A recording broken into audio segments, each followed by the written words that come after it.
Good afternoon, folks, and good evening, folks. In India, it's 12 noon Eastern Time, 9:30 p.m. India time, and we welcome you to the Hangout Hour and Open House hosted by the US India Political Action Committee and the Imagine India Institute.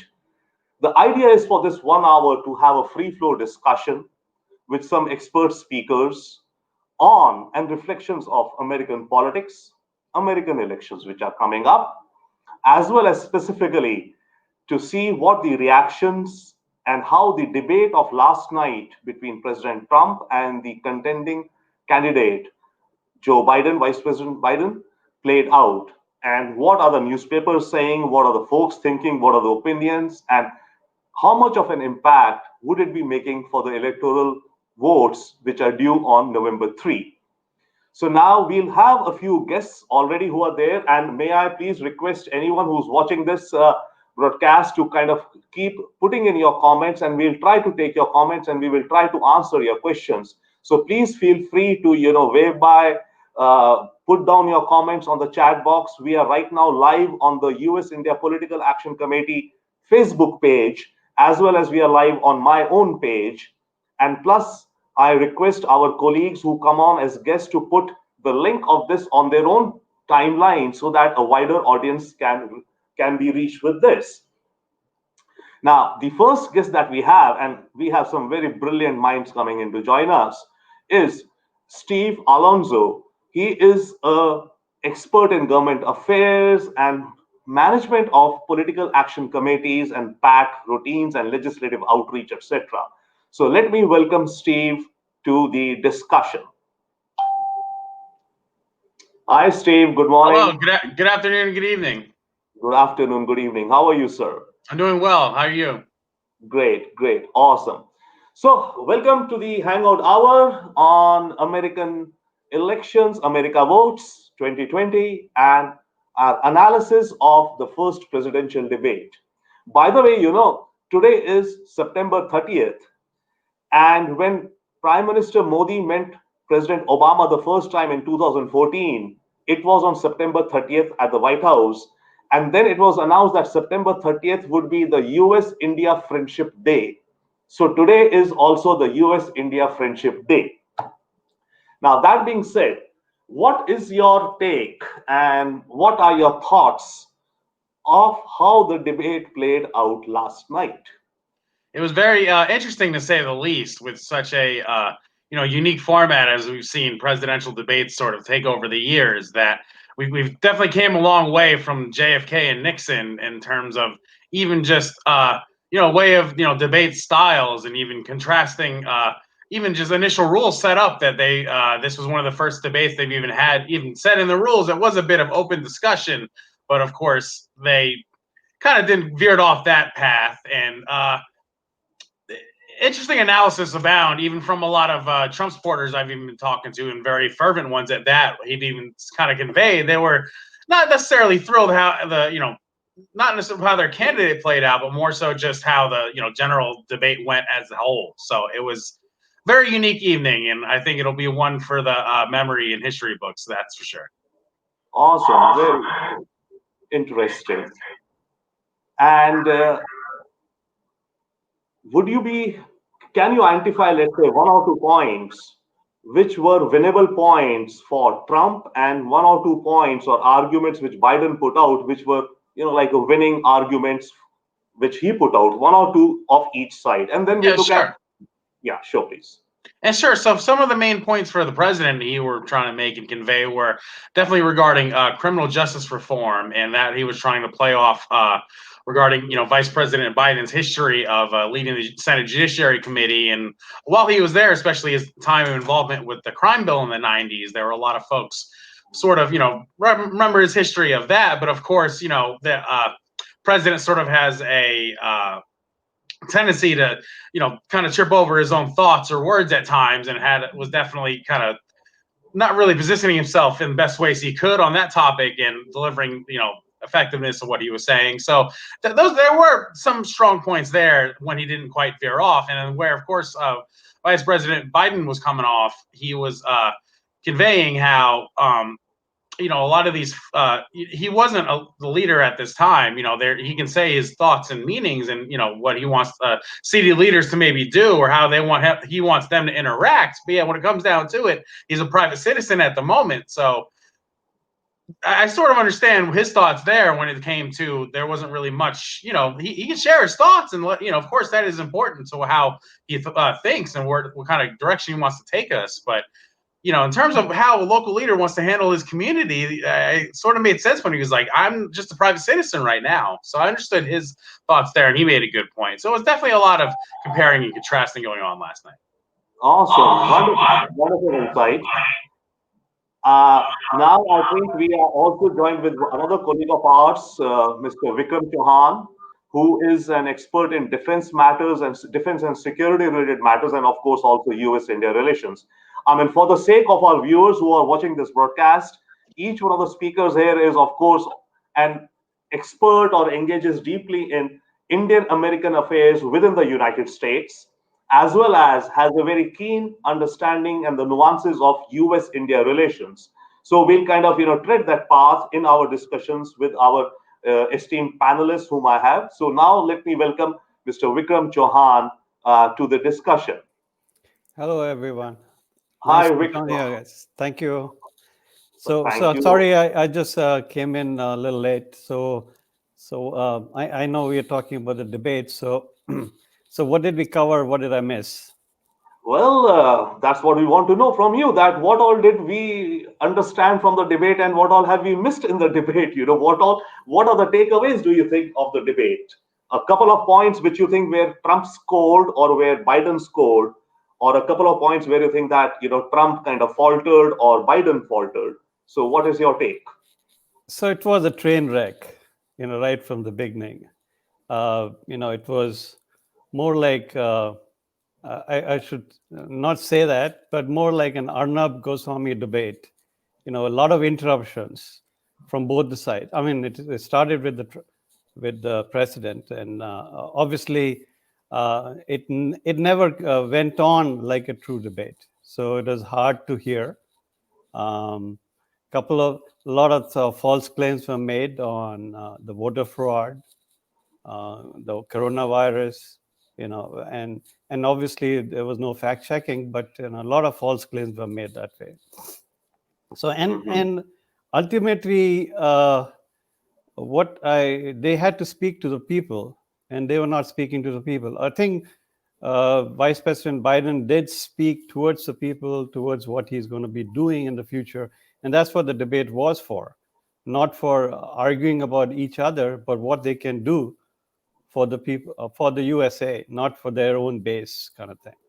So that's where kind of faltered on, and I think Vice President Biden did speak to what he's going to be doing, what his platform is, and that's what President Trump was not talking about. He was talking about just his one-sided attacks, kind of thing. So that was it. So I mentioned early before you jumped on that, this wasn't JFK versus Nixon. I know. That's for sure. So Stephen, I don't think you've seen any Arnab Goswami debates, but it was Probably more like not. it's more like an Arnab Goswami debate, where everyone chimed in at the same time, kind of thing. So. I was about to say that, for the benefit of our viewers, that because, many of the viewers may not know Arnab Goswami, because the audience for this show is Indian Americans in America, but also a range of other Americans, like mainstream or whatever ethnicities. So many of them may not know about Arnab Goswami. He is a Steve anchor host in India who's very vocal, loud, and there's a lot of chaos in his panel discussions. But that aside, back to Vic. Vic, you are an expert, and you dive deep into issues of defense and security related, right? And Sure. also, of course, on US-India relations and US-India defense relations, etc. Sure. So, from the debate yesterday, did you pick up any aspects on two counts? One, American security itself, right? Keep aside India. The point being that for American security, American defense, were there some points which struck you? And secondly, would any of those perspectives apply to US India relations on defense and the prospects thereof? Yeah. So let me get back to tell you about the defense stance for both of these. So Trump's stance on defense as a whole in the U.S. is more of a unilateral move. He makes decisions on his own hunch, without talking to anyone or without referring to basically his generals. He will make decisions on a unilateral basis, while Biden is more on a consensus, and he'll bring in other nations into the play. So that's if you're looking at it from both their stance and how they feel in defense. As far as what I've seen from Trump's stand is obviously he is going against China, which is a bilateral issue with India, both in the business side and on the defense side. He, I think, is taken at the same stance as the previous administration regarding the Asia Pac region. We have renamed the Pacific Command as the Indo-Pacific Command, and Mhm. looking into cooperation between India, Australia, Japan, Philippines also is back there in the South China Sea. So that is one where it doesn't matter Trump or Biden. India and the U.S. are together in a strategic ally, and that has been happening for the last 20 years, and it's not going to change with either of the administrations. So Thank that, you. Uh-huh. thanks. Yeah, No, that's sure, sure. Yeah, yeah. I wanted to actually now get Steve's view on the same topic. Steve, in the debate yesterday, let's say since Vic is here, so we are taking advantage of his expertise and insights on matters of defense and security. What did you pick from the debate yesterday on issues of, defense as in homeland security of the U.S. and of course overall U.S. Global geopolitical defense strategy? What did you pick from Trump or Biden, or did I did. you not pick anything? I picked from Trump that he actually specifically mentioned India a few times. That was more so regarding certain climate deals in relation to anything that the U.S. is doing. So that was interesting to sort of, he just flat out just mentioned us in that regard.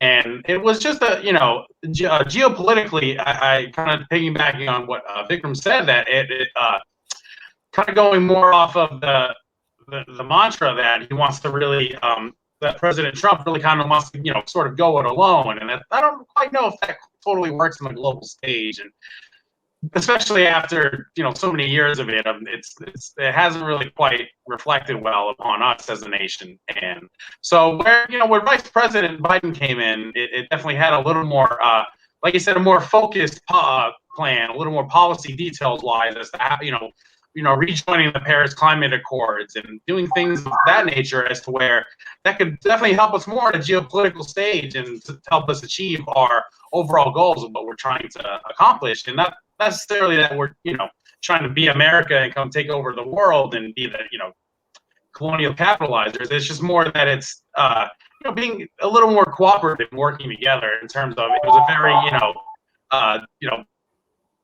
very combative debate last night, and that's not necessarily the image we want to project on the world stage either, amongst our allies or even just in general. So it was very something to watch. I might want to add, the Pentagon also refers climate change as one of the most strategic issues, and that is where they actually differ with the administration.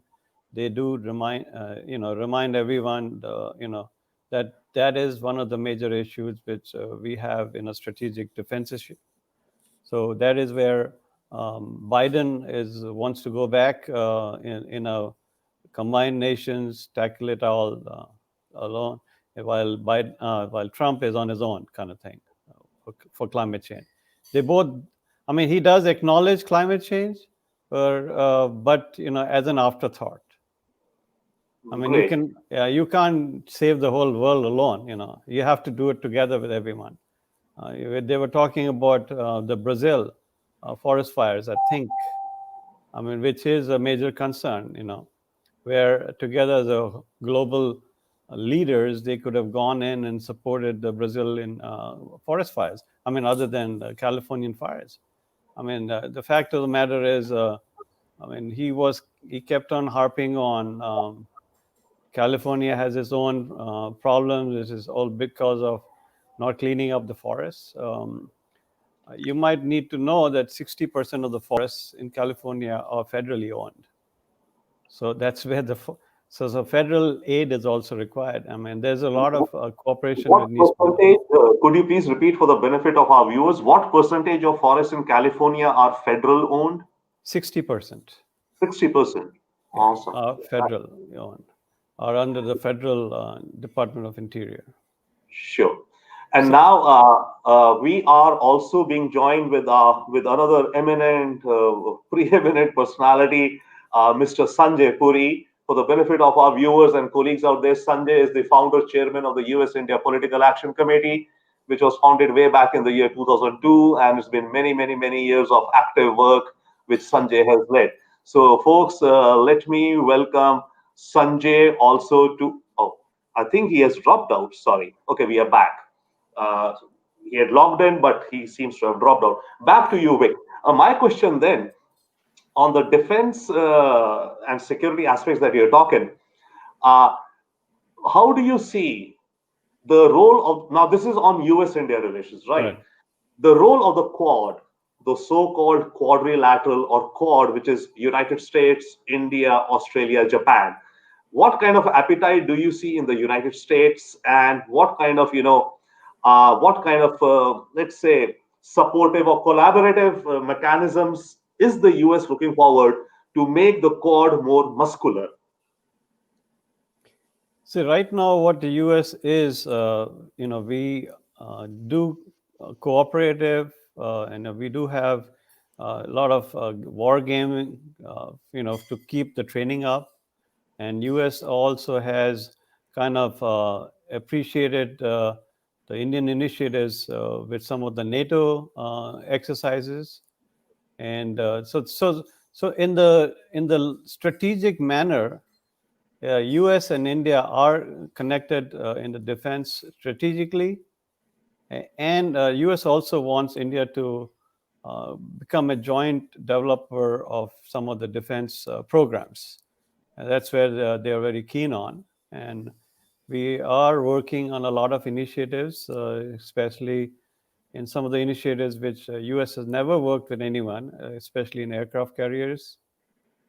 In some of the unmanned systems, which we are working together. So we are working together on that, and also, obviously, they do want the next fighter planes in India to be more the U.S. centric kind of thing. So that is much more of the mainly the U.S. defense exports kind of tradition. Sure. Then let me link it back to the current environment and the current situations at which we are looking, which is a presidential election which is coming up, right? How do you see a Biden administration versus a Trump, if a Trump administration, as far as defense collaboration and defense relations with India are concerned? I think it'll not change. It'll be the same because I remember this defense technology trade initiative between India and the US was started by Secretary Ash Carter, in Mhm. the previous Democratic administration. And that's been carrying on. So that's been the harbinger of the change and co-development of defense production kind of thing. So Mhm. that has been going on, and it's in the, let's call it, the veins of both the Pentagon and DRDO to work together in developing new initiatives, and obviously strategically work towards, in the Indo-Pacific area basically. Mhm. Mhm. No, thank And you that's very not much. going to change at all. I mean, I know It will President change. Trump has a personal relationship with Mr. Modi, but Mr. Modi also had a personal relationship with Obama. So he True. has that can change, Likable guy. Yeah. Sure. So I have a question then, and would you say that irrespective of Trump or Biden, the defense collaboration and the pace would not differ even an iota, or there might be a slight, slack or will it be absolutely the same momentum, the same momentum? What do you think? See, the defense cooperation is not depends on one person, the president. It is a congressional item which has already been decided. The ties have already been decided. We already have joint cooperation agreements which are there, which are neither are going to change. So we have the nuclear agreement. We have a joint defense, production initiative. So all those are still going to be the same. So as far as the personal relationship is concerned, that's a different thing. But I do not think there'll be any change whatsoever between the two countries. Thank you, Vic. Now let me toss it to Steve, because you see, Steve kind of engages more also on Capitol Hill and legislative outreach, and we do understand, of course, the president and the White House is one aspect. At the same time, you got the House and the Senate. So, Steve, what is your sense in terms of defense relations between the United States and India as far as the legislative arm is concerned? Well, sir, as far as the legislative arm is concerned, it's understandable that cooperation is essential, and like Vikram pointed out, that yes, this cooperation generally did start under President Obama, and it is sort of the general desire to keep these things going and keep this partnership strong. So, continuously we do see us selling arms to India, and hopefully, strengthening and further enhancing their defense forces, and it's just hopefully that desire for cooperation going forward to continue, and seeing more issues such as there's a lot of things that tie into defense, not just planes, and it's more also trade issues as well, like you pointed out earlier, like climate issues. So it's pretty well encompassing, and it's having to really see what issues we can really fix, and where we can have the needle moved in terms of if it's easier to fix a lot of these issues the legislative way, climate-wise, or it seems like more have been moved, at least with the Trump administration, when it comes to trade. So that might be where focus might be necessary, and where actual goals can be achieved. Awesome. Also, depending on what's going to happen here in a month too, things could change, and might be more of a focus towards climate if Vice President Biden wins versus President Trump. So it's really going to be interesting how everything's going to shake out. So sure. So now let's say, coming back to the debate of yesterday. Let's say, Vic, what struck you? Maybe, I mean, yeah, you said it was a train wreck right from the very start. It kind of meandered, it kind of got off to a very meandering, and the very start itself went that way. So, excuse me.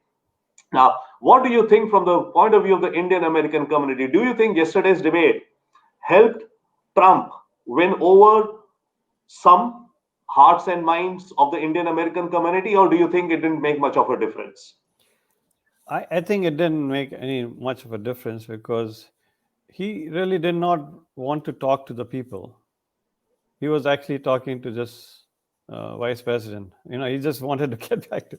So if he wanted to reach out, he could have talked about what he's going to be doing in the future. What amends he can do. What we understand his handling of the pandemic has been a failure.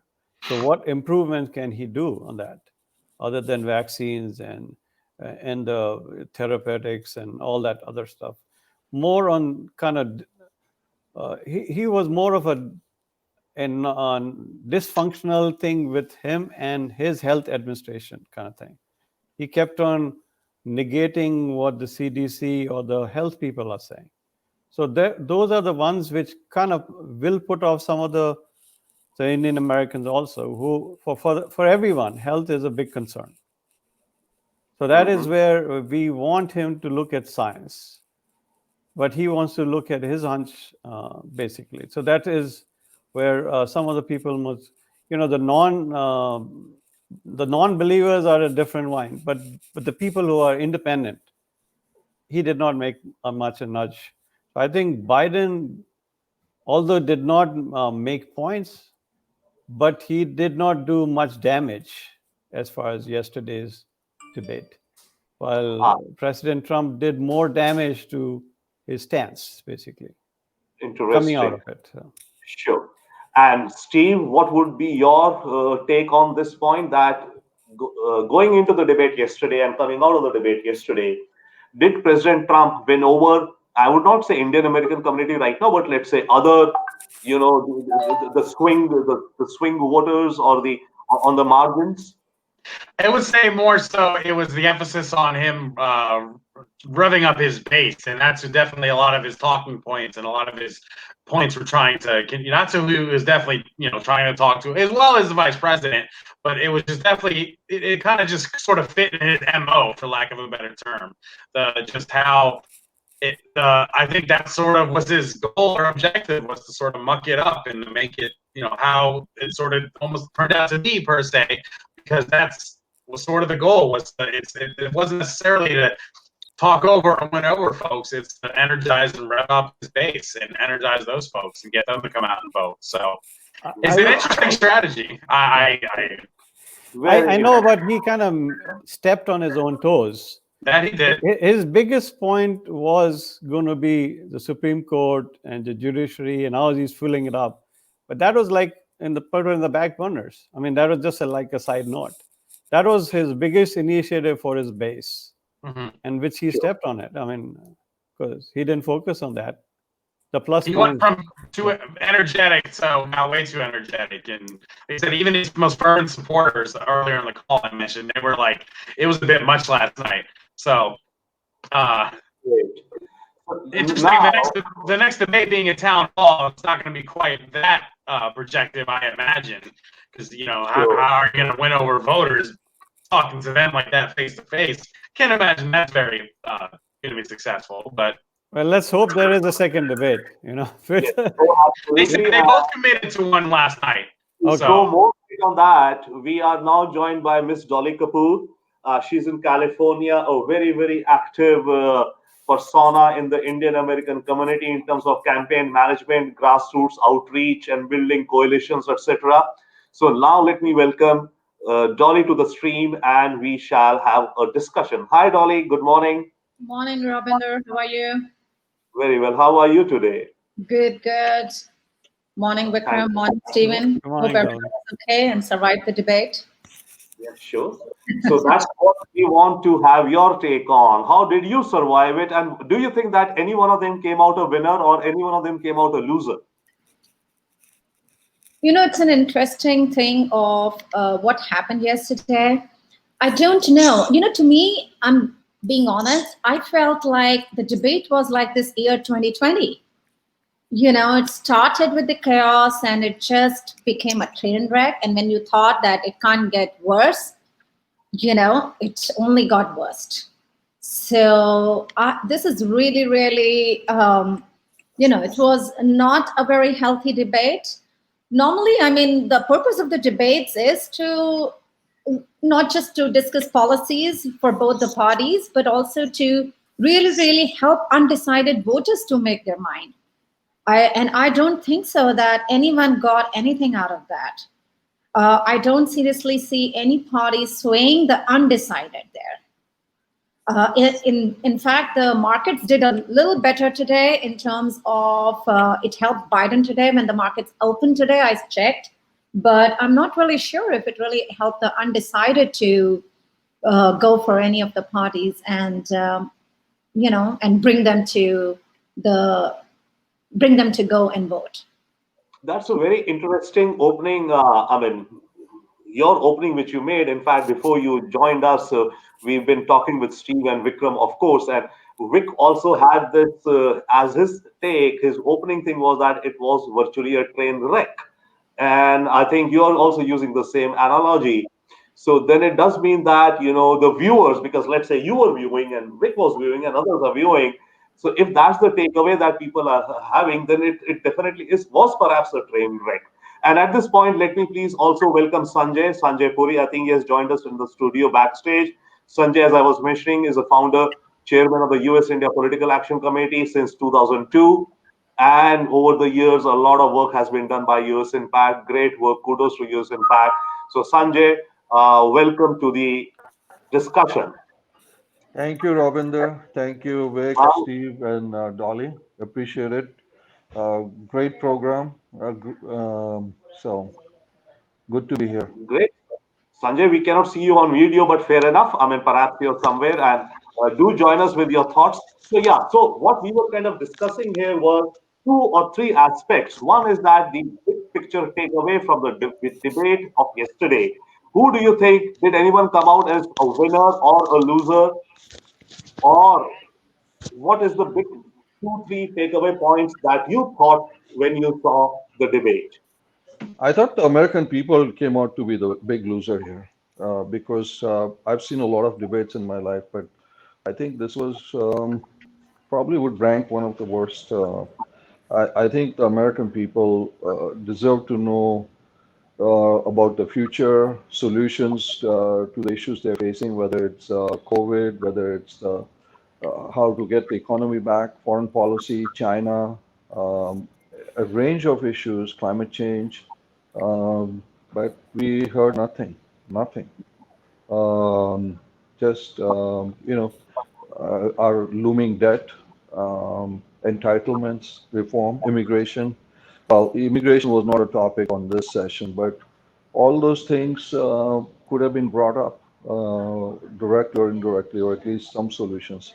But the American people, this probably is going to be one of the most watched debates, but they really got nothing out of it. It's really sad to say. Very sad. Did you No, that really is sad, unfortunately, if that is so. And irrespective of any political bias, and here I might want to share with our viewers here that the US India Political Action Committee, we are non-partisan, bipartisan. It is issues-based organization and issues that we pick up and go with. But obviously, our members and colleagues who work with us, each one of them has or may have their own private opinions. Let's say out of the five of us, some of us may be very much pro-Trump or pro-Biden, etc. But as an organization, I think the points that we put out, the issues that we take up, are non or bipartisan. What would you say, Sanjay? And in terms of, did you pick up any nuances with respect to the Indian American community? I know that is too narrow a segment to say, but let's say with respect to the ethnic communities or the minorities in America, what was the message from Trump or the message from Biden yesterday? Well, the Indian American community first is an part of the American fabric. So it cares about the same things that everybody else cares about. They care about healthcare, they care about jobs, they care about education, they care about economic security, they care about physical security. We didn't hear anything from that perspective. The word India did come out of President Trump's lips a few times, but it was on in terms of the numbers that probably have not been reported accurately. But we didn't hear anything about trade. We didn't hear anything about some of those things. In terms of our competitiveness, innovation, things you talked about what Indian Americans care about. We care about innovation, we care about jobs, we care about healthcare, we care about education. None of those things came out. And that's pretty interesting. Huh. Vic, would you have a question with Sanjay? Perhaps, if you could, what are your thoughts? Would you like to toss something with Sanjay? Yeah, you're right, Sanjay, that none of these issues were covered, the immigration and not even the defense one.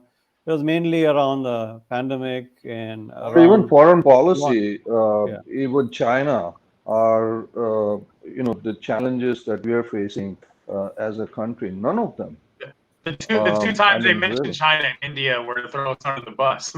Yeah. Oh, that's the Because greenhouse. the Yeah, interesting is that and climate change and was mentioned for the very first time in any of the debates that I've heard from the past many years. That was taken up yesterday for the very first time. They've never mentioned, so that's kind of an upgrade for American policy. That means that environment and climate change is taking a precedence over other issues as well. Though, looking at how the Biden supporters and Trump, how it ranks, the issue ranks amongst both the supporters, definitely, it's quite low in terms of Trump base and higher on the Biden base. But yes, it was picked up compared to which has never happened earlier. Well, talking of climate change, you need to talk about brethren in California and Oregon and all that. I mean, talk to them about climate change. And like I was mentioning before, 50 to 60% of the land is federal, so it has to be a joint partnership between the states and the federal in resolving the forest fires, which are a major concern. So And you go ahead. and also, like I said, the Pentagon refers to climate change as one of the big strategic items for the last 20 years. They've been doing it. We're working on that. So it's Yeah. not only a political issue, it's also a Department of Defense issue. Which Yes, they have being been in California, I would like to add here that 58% of the 33 million acre of forest is actually federally owned. But of course, it's become a California problem as per one of the campaigns. But it is kind of sad because, being in California and living in this fear every year, basically, and we as a nation are spending much more now. I don't have the figures offhand, but I believe that we are spending much more on climatic change now, our federal dollars, trying to keep, basically handle the climatic crisis every year, either it's hurricanes or the forest fires or anything else. So it is definitely, I think it is an important issue that was picked up. But yes, of course, we did not hear anything in substantial. I have a question for you, Sanjay, please. One of the measures or bellwethers to see the effectiveness of the messaging of the candidates is, I think, as you say, and many of us say that, money is the milk of politics or something like that, right? Or mother's milk of politics. Uh, After the debate, I know it's been only hardly 12 hours since last night. Has there been any uptick in the fundraising for the Trump campaign versus the Biden campaign? Have any of them kind of, shown or have any numbers of that sort come out today? Because that would be an indicator that even if fine, they've not won over the swing voters, but their own confirmed, base is kind of energized and therefore they're pumping in more money. Are you seeing any such reports coming out? It's hardly 10 hours, but what's your take on that? Well, you got to understand every campaign is going to spin it to their advantage. I've obviously been bombarded by um, emails from both sides saying, we won the debate, and all of those, and please, obviously the catch is contribute money here and contribute money there. So I think it'll be interesting to see how the polls, take a look at what happened in the debate. The challenge of obviously, Robinder, is that there is so little undecided territory. The people's opinions are so baked in that unless something totally dramatic happens, I don't think it's going to move the needle. And the, I think the important question is how what happened last night impacts the undecided voters in the battleground states. I think that's going to be the key. When you look at Pennsylvania, when you look at Michigan, when you look at Wisconsin, I think those are going to be Florida. I think those are the things that we need to look at. It seems like the debate didn't really win over many suburban women or older voters, especially in Milwaukee, Pittsburgh, Philadelphia area, the essential necessary the areas that are going to decide the election, frankly. So should be interesting to see. So I might want to add that scaring people is a trait of the president. Mm-hmm. But when you scare people in your own administration under your own watch, that's not going to work to your advantage. You're not going to gain anyone. That was one of the biggest things. I know the president and the Republicans are talking about law and order and scaring them about the other party, right? But if things are happening under your watch, that will be coming against you. So all those things are like arrows coming back at you. So those are some of the things I hope they understand. I think the debate was more to do with it. It felt like, it's like normally the debates, how they're pitched is basically like joint appearance. That's how the debates have been pitched all along for many years. What it felt like yesterday was like winning teams. It felt like more about Obama administration versus the Trump administration, of what was done in the past and what I have been doing. Basically 47 years, and I have been able to do it in 47 months, and how I'm rolling back the taxes from the Obama administration. And I think very, very important to note is that, of course, Biden has never been a great debater. That's a known fact. But I think there were openings. There were openings that he could have picked up, especially when it came to the taxes, especially when it came to the CDC, he defying his own two CDC chiefs. And saying that, I don't agree with both of them. So there were a lot of openings that left, that were basically that could have helped Biden, but unfortunately, he did not pick it up. No, very, very, very true. Ravinder, just one thing I would add. Generally, they say presidencies are won on aspirational points in terms of what is your vision for the future, because people want to vote for the future, not always the past. Obviously, in this case, you have an incumbent, so you have to always evaluate how the past 4 years have been. But they still want to look at the aspirational aspect of the candidates. But we didn't hear anything in terms of what is the aspiration, what is the vision for the 4 or 8 years of what, let's say in case of President Biden, if he becomes president. So I think those are the things that I didn't pick up on. Very interesting. And if I may, folks, for the benefit of the viewers and the listeners who are logging in, waving by, checking by, I see we have about 21 viewers right now of this live Facebook Live on the US Impact page, as well as on my personal page. And please, folks who are watching it, and if you want others to share, please share this link. And by the way, this recording would be available later on, and you can, look at it, or you can share it with your colleagues. At the same time, right now, please write down any comments that you may have, any questions that you may have. And here we have some of the finest minds, some of the most, folks who follow American politics very, very keenly, not only follow, who participate in it, and also who kind of contribute in it in some way or the other. So viewers or listeners who are kind of watching this Facebook Live, please do put in your comments, and we will, in fact, even pick up your comments and bring them up for the panel with me to answer. And if you have the interest, we can even bring you into the studio like the guests I have here, and we can be doing a Q&A continuing. So now, Dolly, what is your take on the issue of, I think one of the burning issues which is out there is, of course, has been, and even more nowadays, is the, social tensions in America, right?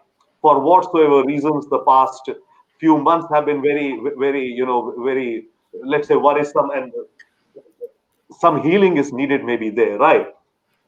So what are you seeing? Did you see in the debate that either of the folks, when they assume office, the social tensions in America, because that, you see, is an aspect which definitely does also impact the Indian American community, because we are a minority, we are a slightly different color, and for good or worse, some of these, ugly things have popped up in the American society.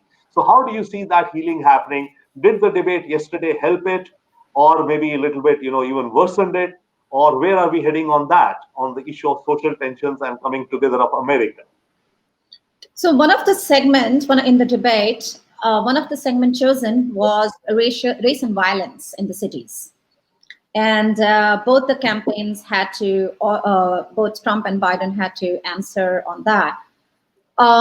If we go with the polls, racial injustice is one of the second most important issues in Democratic supporters. While, of course, in Trump supporters, it kind of ranks down. It's like still third most important issue overall.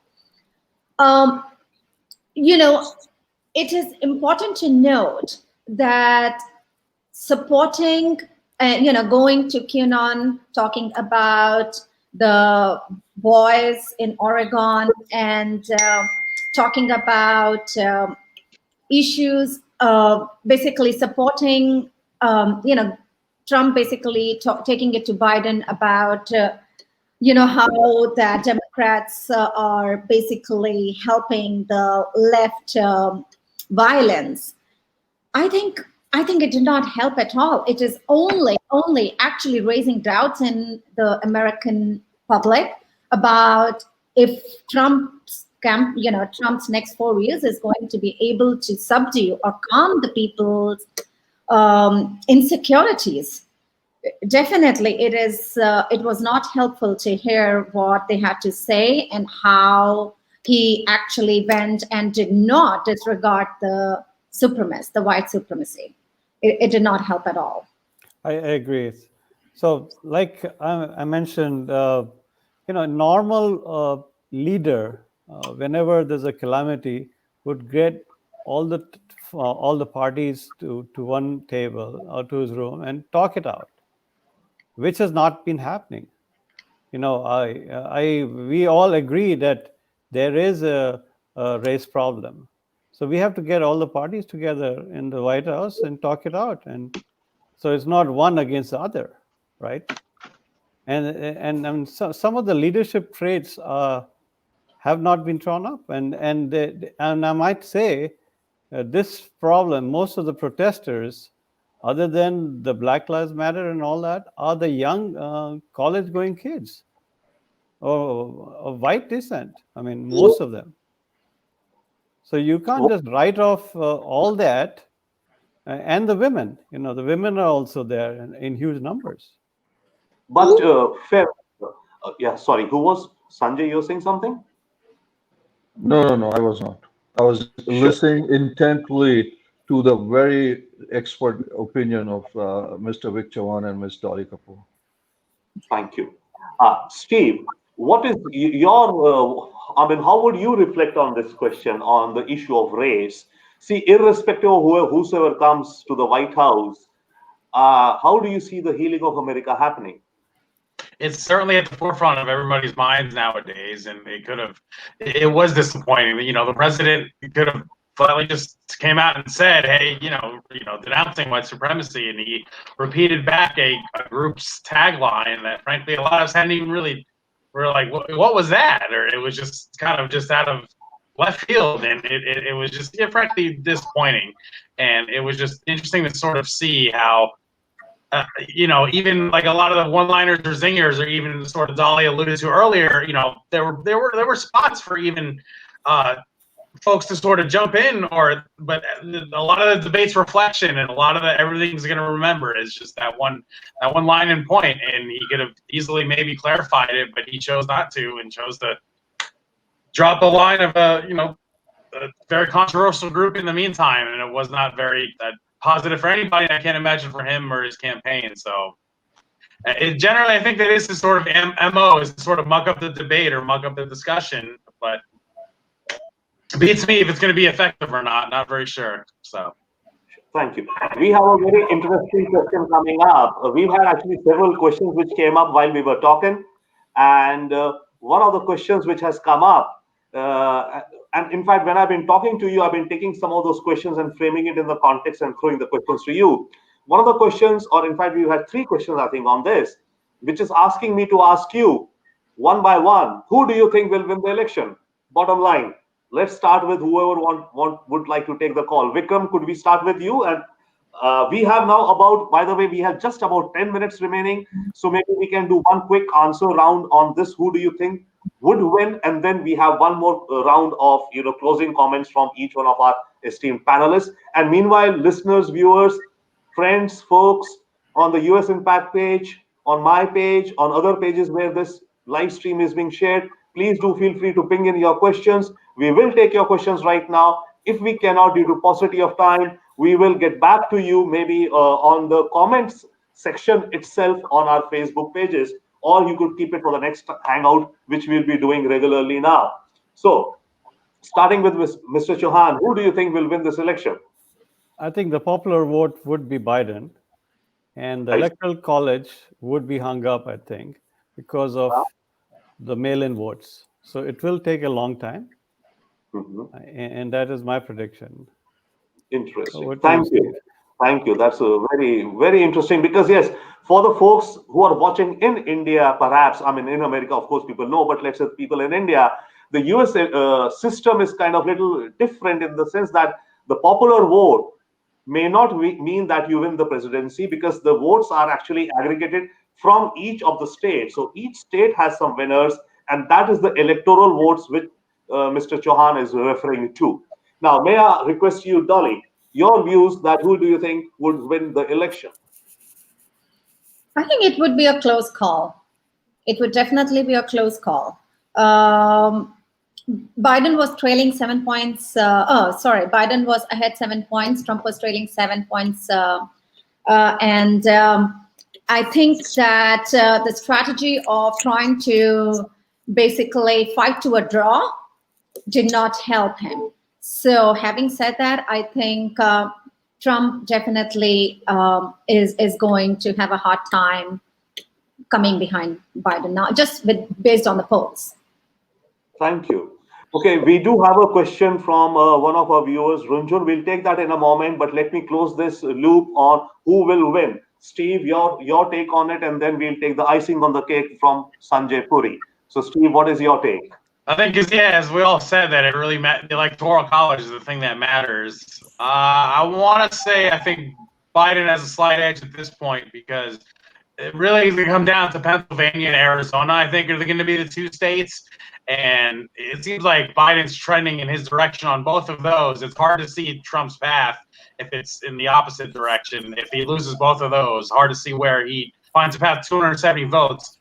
It won't be decided on election night or election day or day after. That's very clear and evident, it seems, and especially with it sounds like it's going to be a 2000 election, but multiple states, not just a Florida or not just a Pennsylvania. It's going to be long and drawn out, that's for sure. It would not surprise me if Trump won. I will say that. But I think Biden will win the Electoral College. Thank you, Steve. Now you see we got questions rolling in one by one and all. We'll take them and maybe we'll extend. If I can have your consent we'll extend the panel for another 5 to 7 minutes because we have more questions coming in. But let me close this loop on this question. So Sanjay, what is your view on this question, which is coming up repeatedly? Who will win? Robinder, after the last election, I've made a promise to myself that I'm never going to be in the prediction business. So the only prediction I'd make is that Vice President Biden will win the popular vote. But as far as electoral college, I'm not going down that path because, as I said, way better experts than me were wrong, and I don't want to go down that path. But I think it'll be a close election. As all of you said, it will not be decided on election day because of the unusual situation we are in. I think that's going to be the key. We could always do the fun thing of filling out the maps and see who's closer as to how many votes we get. I believe it's going to take a month to actually for the election to be really decided this time. That's what. Yes, that's what I've been reading. Yeah.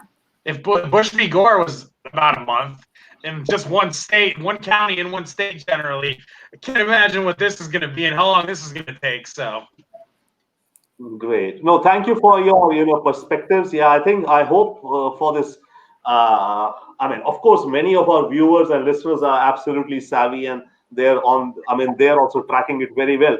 But oftentimes, people are not very, tracking the affairs so deeply and intensely. So the way you summarized each one of you, I think, would be useful for the listeners and viewers. Now, let me take a couple of questions. What I'll do is that any one of you, whoever would love to or be happy to answer this question, let's say, this question is, will voter suppression play a role in the outcome of the elections?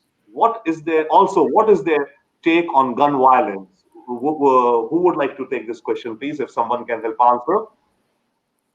I guess I'll jump on the first one real quick. And so the take on voter suppression, like I said, perhaps that could be the president's MO, and whether it's directly or indirectly, that's maybe a form of indirectly in terms of just frustrate the general public, general electorate into not wanting to come participate in the process. And in terms of, mentioning voter fraud and mentioning these controversial potential things that, and whether they're true and untrue, it's just going to create confusion and could question somebody in the back of their mind or whether they, are wanting to come out and actually vote or take part in the vote by mail process or absentee and such, because it is different in every state.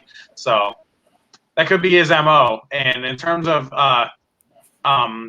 gun violence, yeah, it is clear that both candidates do have different takes on that, and especially diving into their platforms of the various respective websites, they are completely different on various sides on that. You see Vice President Biden talking about taking, essential steps of, in terms of limiting how many firearms some certain folks could purchase, whereas there's, President Trump, who's on the complete other end of the spectrum, supporting a lot of, Second Amendment ideas. So it's definitely, if you are, that's an issue or of contention or something very focused to you, there's definitely clear choices there to be made. Thank you so much, Steve. And I know we are almost running out of time, and some of us have to, of course, get engaged in their next scheduled calendar appointments. And also, I'll just take 5 more minutes. We are 1 minute short of top of the hour, so we'll maybe run 3 minutes extra. Now, this last question, and what is the impact of identity politics on the Indian American community? Could someone please take this question and give a short answer? Identity politics on Indian American communities. Vikram Boss or Sanjay? I can start off. Sanjay, you want to go ahead? No, I was just trying to understand the question.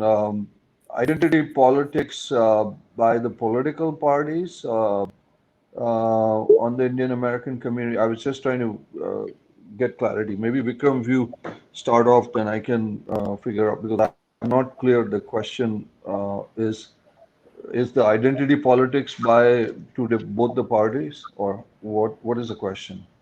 Yeah, if you can clarify, Robinder. Yeah, Vikram. I think what maybe even I'm equally at sea as you, but I think what it could mean is that is the Indian American community kind of identifying itself as a bloc, and so the identity politics of the Indian American community, and therefore saying that our interests of the Indian American community lie this way or that way, and therefore will they swing more towards one or the other? I think that would perhaps be one take on it. So I feel that the Indian American community are looking at who is closer to Prime Minister Modi, who is closer to the Indian affairs going on. And there's been a lot of backlash against some of the Democratic, people in the leadership. So that has gone against some of the Indian community side. But at the same time, President Trump has not scored points also.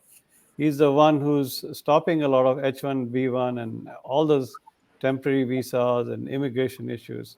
And that's where Biden is up in the game with the technology folks. And he said, everything is on the table.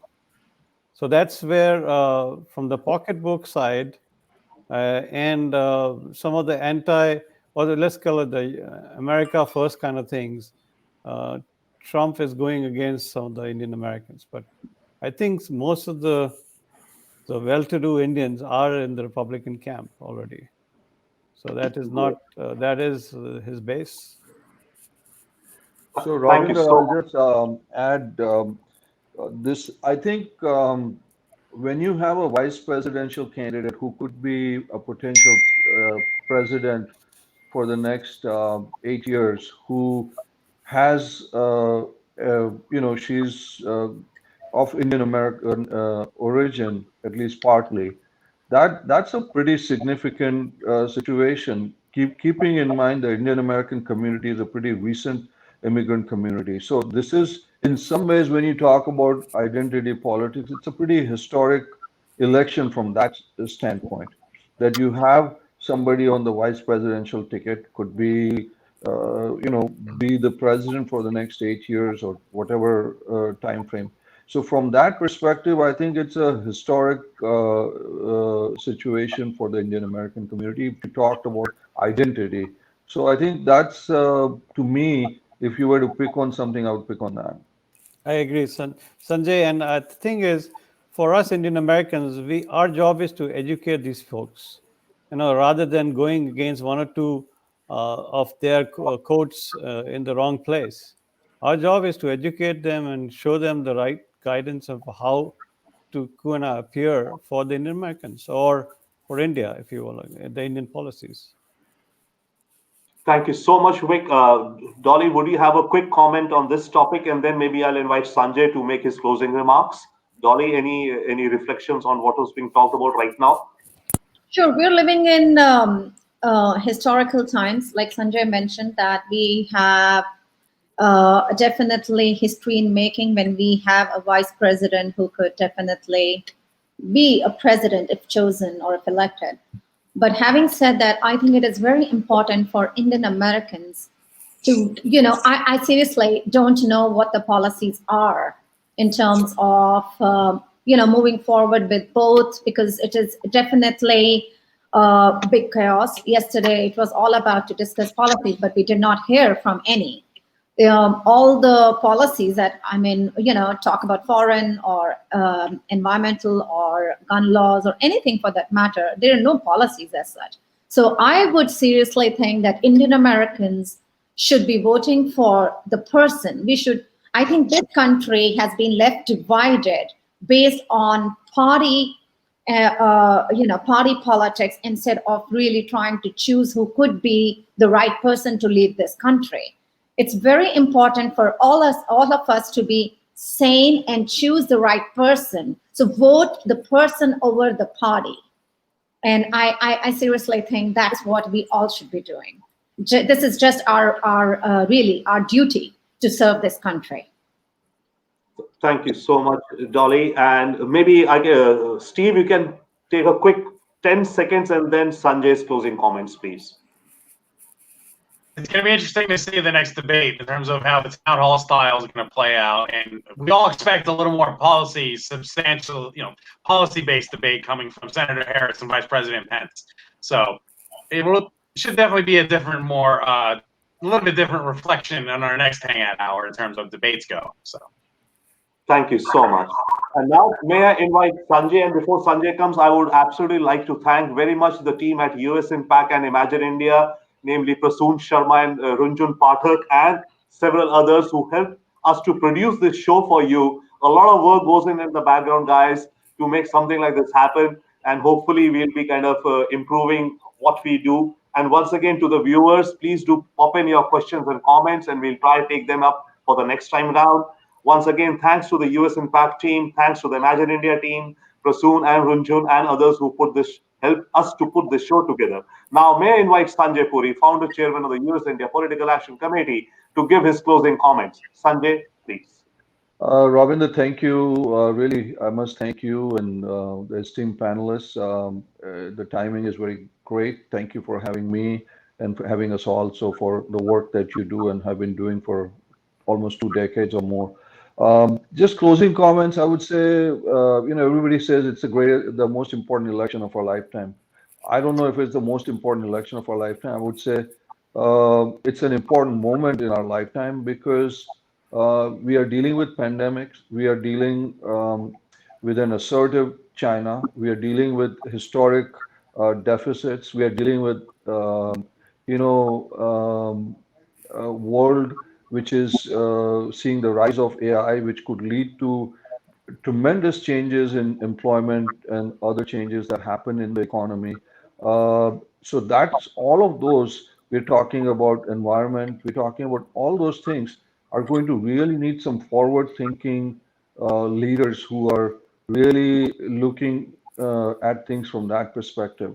So I'm hoping that the next 2 debates and others are going to really bring those policies to bear so that we feel, whether it's for our sake, our children's sake, our grandchildren's sake, that our future is in safe hands moving forward. So thanks for doing this, and I really appreciate the comments that all of you are making.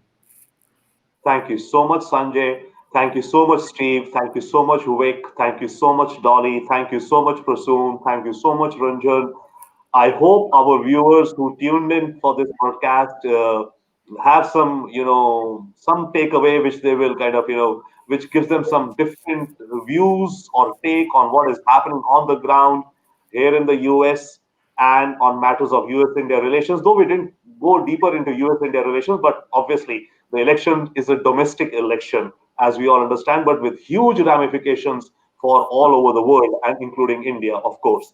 So once again, thank you so much for your time, folks, for joining the panel. Thank you so much, those who viewed. And we'll soon be back with the next Hangout Hour. Till then, ciao. Thank you, everyone. Thank you. Thank you. Thank you. Bye-bye.